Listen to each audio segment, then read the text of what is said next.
Congressman Chip Roy from the great state of Texas now. You are up against it with these gangs. How do you fight this? Well, Harris, thanks for having me on, and thanks for shining the light on this important issue, because it's really important for the people of our country and the migrants who are being abused at the hands of the Biden-Harris administration. My friend Pat Fallon is right. That hyphen exists. Kamala Harris is a part of this administration. She was dubbed the border czar. What we have in Texas right now are people getting hurt. You just went through the story in Irving. You alluded to the story in San Antonio this weekend. There were 20 people arrested in an apartment complex with a joint operation of law enforcement, local law enforcement, and ICE and Border Patrol.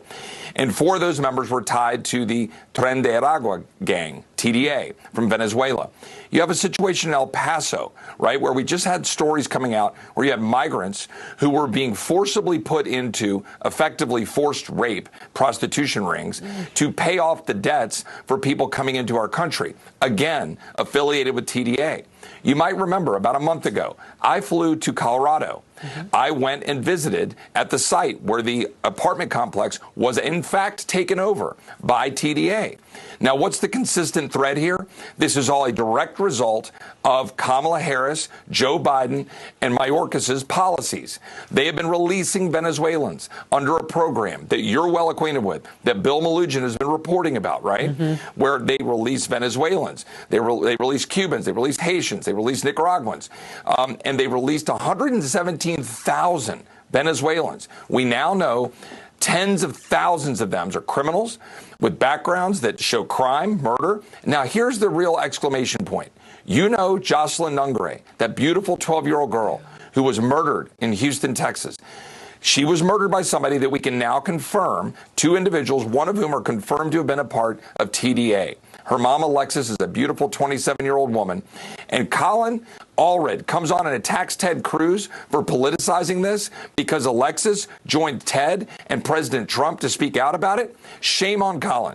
Shame on him. We need to make sure we send Ted Cruz back to the Senate. Shame on Kamala Harris for being MIA and going up and doing interviews with The View and going on Stephen Colbert while people are hurting in the southern part of our country from hurricanes and because of what they've done on our borders. And now we've got gangs in my district in San Antonio that are harming them, endangering them.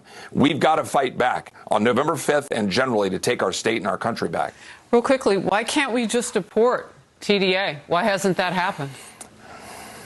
Well, we need to do that, and that's obviously what President Trump is rightly campaigning on, is having mass deportations of these criminals. It's not just TDA. There are rampant criminals. I was in upstate New York campaigning for my friend Mark Molinaro, talking about someone in his district who was from Peru, who was released, who had 23 murders in his background. Ooh. You know what will happen? November 5th, we have to get the right people in the White House, President Trump, the right people in the House, the right people in the Senate. And if we do that, then we need to do our job in mass deportation to make sure we can protect our country. Thanks, appreciate Harris. Your time. Thank you so very much. We had a lot of breaking news. We'll bring you back.